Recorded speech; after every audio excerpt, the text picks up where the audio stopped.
Assalamualaikum warahmatullahi wabarakatuh. Bismillahirrahmanirrahim.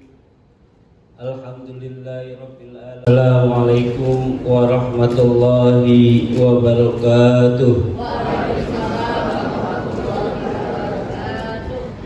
Bismillahirrahmanirrahim.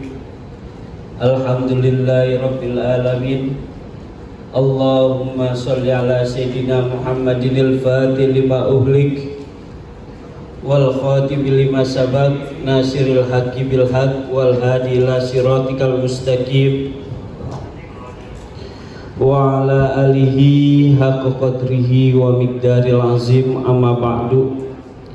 Qala Allah Ta'ala fil Qur'anil Karim, a'udzu billahi minasy syaithanir rajim. Bismillahirrahmanirrahim.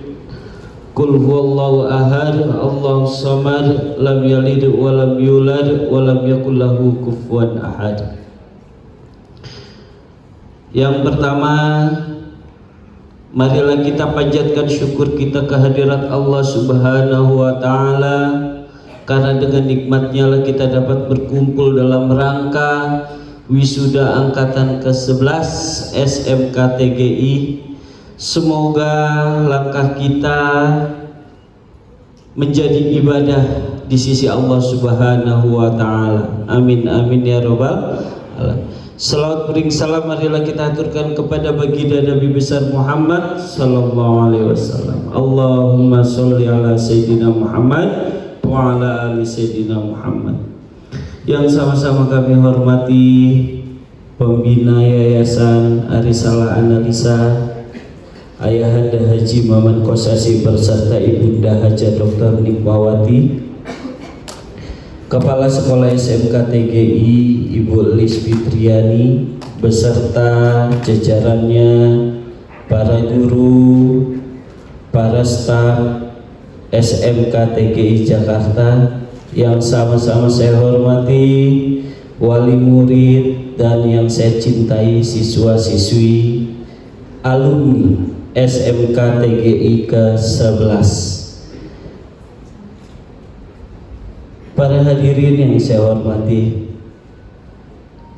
pada hari ini tentunya awal bukan sebagai akhir dari pembelajaran anak-anakku semuanya. Kenapa saya katakan seperti itu? Ketika kalian masih berada di bangku sekolah, semuanya diatur oleh orang tua, semuanya diatur oleh para guru. Akan tetapi pada hari ini, mulai hari ini tidak ada yang mengatur kalian kecuali kalian sendiri.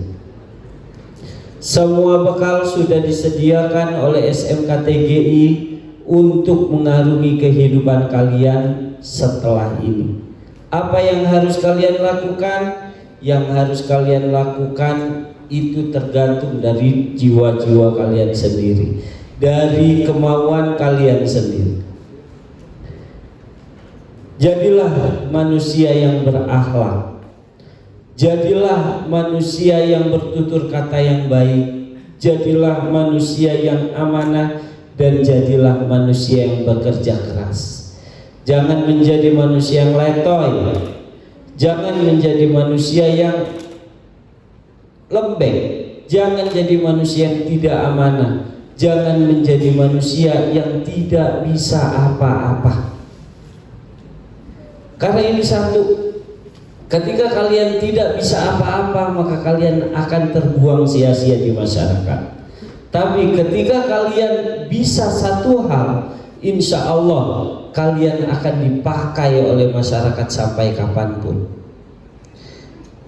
Para hadirin wisuda yang saya hormati, saya ingin menceritakan satu kisah, yaitu kisah baginda Nabi besar Muhammad sallallahu alaihi wasallam.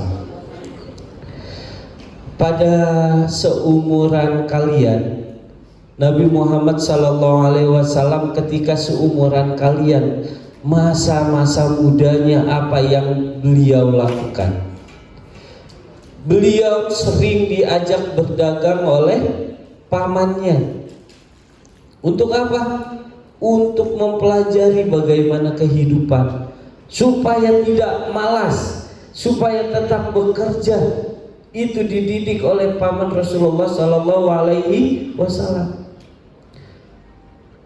Pada akhirnya Rasulullah Sallallahu Alaihi Wasallam menjadi pedagang yang tangguh, pedagang yang cukup amanah, yang sangat amanah, sangat jujur pada saat itu. Rasulullah Sallallahu Alaihi Wasallam itu pedagang yang sangat sukses. Orang-orang mempunyai dagangan yang bisa sampai 1 minggu, Rasulullah Sallallahu Alaihi Wasallam hanya 2 hari untuk menghabiskan dagangannya. Seperti dikisahkan pada masa Rasulullah Sallallahu Alaihi Wasallam, ketika beliau berdagang di kota suci Mekah Al-Mukarramah, ada seorang syekh. Seorang syekh itu datang dari kota Syam, ingin melaksanakan tawaf, akan tetapi belanja dulu. Belanja kemana? Ke dagangannya Rasulullah. Pada saat itu jauh sebelum Rasulullah Sallallahu Alaihi Wasallam dijadikan nabi, dijadikan rasul oleh Allah Subhanahu wa Ta'ala, tidak ada yang tahu kalau itu cikal bakal Rasulullah Sallallahu Alaihi Wasallam. Syekh itu membeli dagangannya kepada Rasulullah Sallallahu Alaihi Wasallam. Sebelum ia melaksanakan tawaf, ia memberikan amanat kepada Rasulullah, seorang pedagang, saya bayar ini, saya titip barangnya, kemudian saya akan berangkat tawaf. Setelah tawaf, saya akan kembali lagi untuk mengambil barangnya. Sama seperti kita kalau di minimarket, kita titip barangnya, kemudian kita belanja lagi, gitu kan? Kemudian saya itu setelah tawaf, karena saking kelelahannya, saya itu lupa mengambil barangnya. Dia pulang ke negerinya, yaitu negeri Syam. Perjalanan dari Mekah ke negeri Syam 3 hari. Sampai rumahnya, saya itu baru ingat barangnya masih ada di penjual yang namanya Muhammad. Setelah 3 hari, berangkatlah ia ke Mekah lagi untuk mengambil barangnya. Ada atau tidak nih yang dijual. Terkejutlah syekh itu melihat penjual yang namanya Muhammad masih tetap menyimpan barang dagangannya, barang yang telah dibeli oleh syekh itu. Lalu pertanyaan syekh kepada Nabi Muhammad, wahai anak muda, kenapa engkau tidak menjual barang yang aku sudah beli? Kata Nabi Muhammad, haram bagiku, neraka bagiku jika amanatmu yang suruh kau jaga aku jual kembali. Para hadirin yang saya hormati, atas dasar itu semua wilayah Mekah terkenal sekali. Terkenalnya apa? Bahwa ada satu pedagang yang sangat amanah, yang sangat jujur, sehingga mulai saat itu yang disebut dagangannya Nabi Muhammad maka banyak yang beli. Karena apa? Buah yang diambil, yang dipetik kemarin, Rasul itu selalu sampaikan, ini buah yang dipetik kemarin dan ini buah yang dipetik hari ini. Karena kejujurannya, banyak orang kaya Mekah yang ingin memberikan modal kepada baginda Nabi besar Muhammad untuk dijualkan.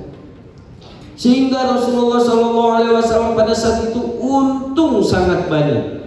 Salah satu pemodal utamanya adalah wanita kaya raya, bagus nisabnya, yaitu yang bernama Khadijah binti Khuwailid. Ya, dia selalu memberikan modal utama. Wanita itu selalu memberikan modal kepada baginda Rasulullah SAW, atau yang disebut pada hari ini Beliau adalah Khadijah radhiyallahu anha adalah apa? Investornya. Karena apa? Karena kejujuran. Yang pada akhirnya Khadijah radhiyallahu anha melihat kejujuran, ketekunan baginda Nabi besar Muhammad SAW, meminta Rasulullah sebagai suami. Karena kejujuran, harta didapat, jodoh pun didapat, gitu. Ya, sehingga di umur 25 tahun Rasulullah SAW menikahi Khadijah radhiyallahu anha. Dengan apa? Dengan 20 ekor unta maharnya. Nih, buat yang muda-muda, kalau mau nikah maharnya berapa sih? Contoh Rasulullah SAW. Rasul menikah ketika dia sudah mapan. Ketika sudah mapan, Rasul memberikan mahar 20 onta terbaik. Sekarang kalau harga sapi berapa? Harga sapi 50 juta lah yang bagus, kali 20 sudah 1 miliar. Ya, para hadirin yang saya hormati, dari kisah ini, dari kisah Rasulullah SAW, kita bisa memetik pelajaran bahwasanya setelah ini apa yang kalian harus kedepankan? Yang kalian harus kedepankan adalah akhlak, karena akhlak akan dikenal oleh semua orang, oleh tetangga, oleh mitra bisnis, oleh kawan-kawan kerja maupun pimpinan atau bos. Kemudian yang kedua, kejujuran penting di setiap pekerjaan. Sekali tidak jujur, maka akan terus terkenal orang yang tidak jujur. Tidak akan ada orang yang ingin berpartisipasi dengan kalian. Tidak ada orang yang ingin memberikan kepercayaan kepada kalian.